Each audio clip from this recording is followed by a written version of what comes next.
it's Miss Erin from the school garden. Today I want to continue our talk about the top 10 California commodities. Today we're going to focus on that very number one commodity that California has. Do you remember from the last video what we talked about? The number one commodity in the state of California is dairy. So that's things like milk, yogurt, cheese. We'll talk more about that in a few minutes. Did you know that the state of California has about 1,300 dairy farms?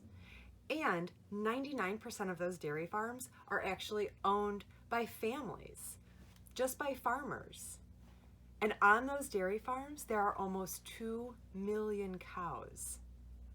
That's a lot of cows.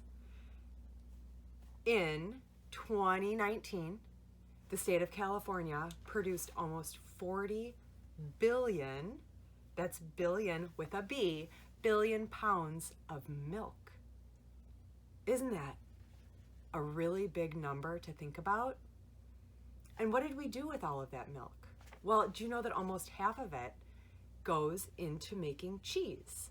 So about 46% of all of the dairy produced in the state of California goes towards cheese production. So that's things like Monterey Jack, cheddar, blue cheese, Parmesan cheese.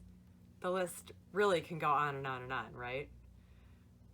I wanted to tell you a little bit about the history of cheese because I actually think it's really interesting. So the ancient Egyptians, Greeks, and Romans, they actually had animals that they were able to get milk from.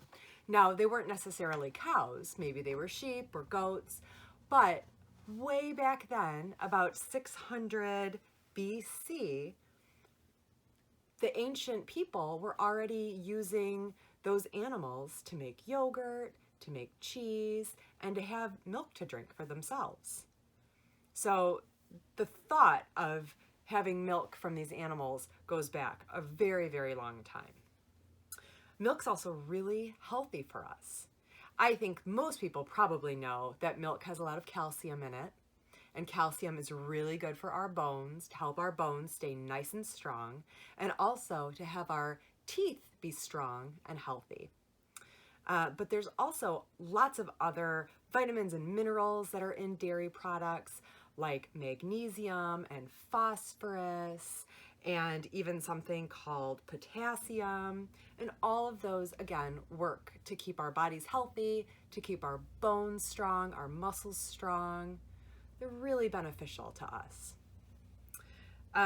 If you think about driving around, especially here in Marin County where we live, and even more to our north, maybe in Sonoma County, Napa County, if you go way up to like Stanislaus County and Kings County, you see lots of cows.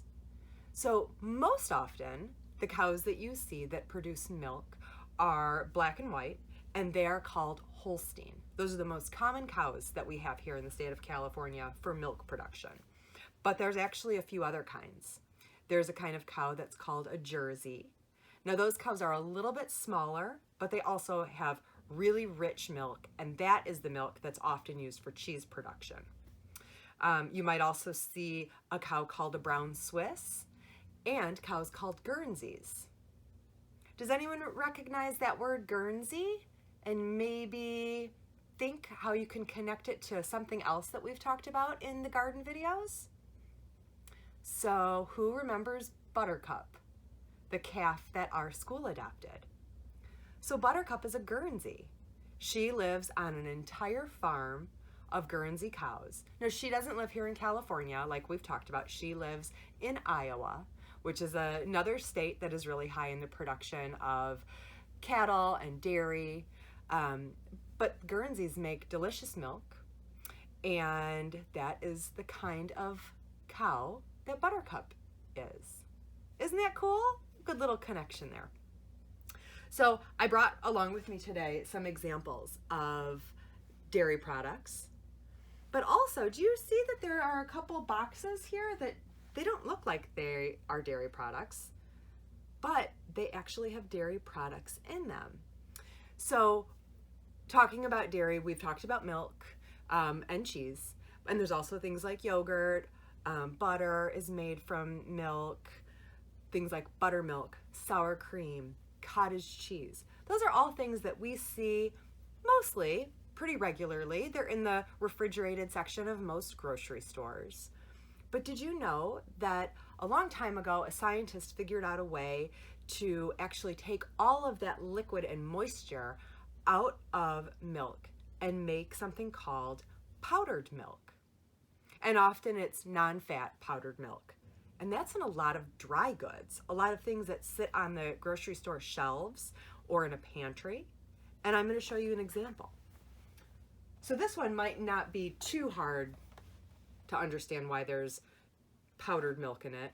This is hot chocolate, right? And the ingredients are really simple. There's sugar, there's cocoa, there's non-fat milk, salt, and a little bit of flavor.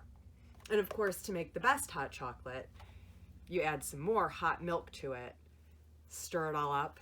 It's delicious, right? So interesting that there's non-fat milk powder in hot chocolate. But here's another one that is maybe something that you're more surprised. This box of snack mix. This actually has more of that dry milk in it. One of the ingredients is cultured organic milk, but they also have organic non-fat dry milk in snack mix. Isn't that interesting?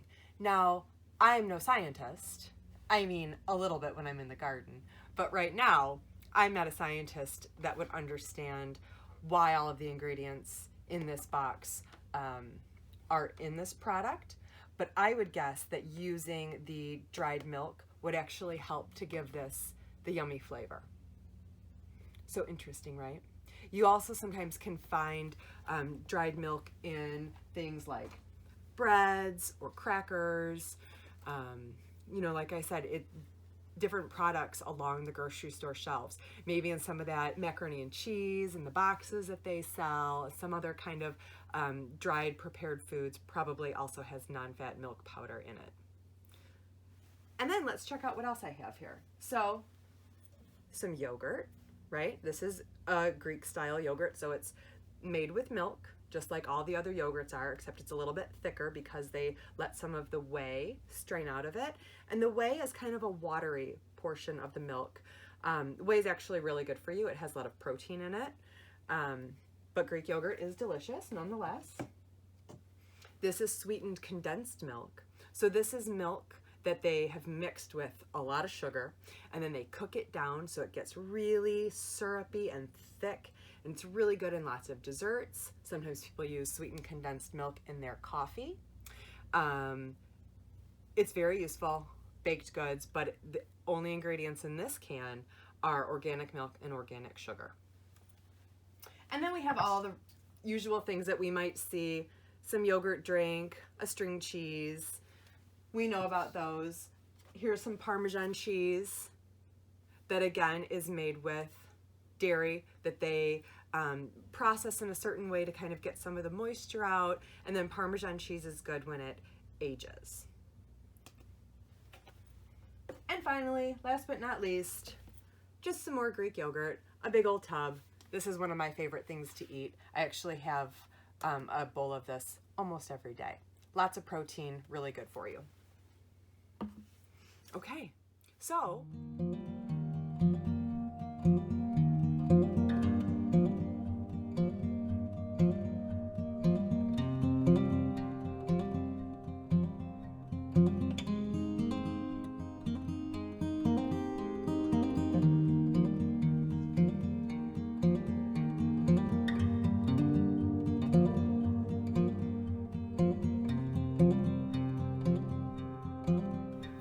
before we wrap up our conversation on our #1 California commodity of milk and dairy, I have a little bit of a challenge for you. Next time you and your grown-up are hanging out at home, maybe you can look in your cupboard or in your pantry and see what things you can find that have dairy products in them that you wouldn't expect. So just like we noticed with the crackers here and the hot cocoa mix, Maybe you can find something like that in your pantry or your cupboards and write that down in your garden journal. You could even draw a picture of whatever it is that you find.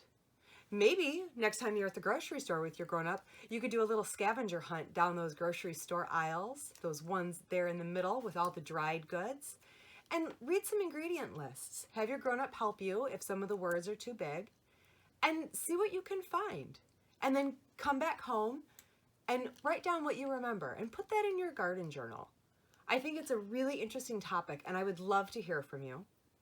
And you know, guys, if you ever have any questions about any of the videos that we're doing, any of the topics that I'm talking about, I would love for you to reach out, either let your teacher know, or you can contact me so many different ways, even through the PTA. Because I would love to answer your questions. Wouldn't it be fun to do a question and answer session for one of my videos? Maybe something to think about. All right, it was so fun to do this talk about dairy. I hope you guys have a really good rest of your day. I will see you so soon. So as I always say, eat your veggies and try something new. Bye-bye.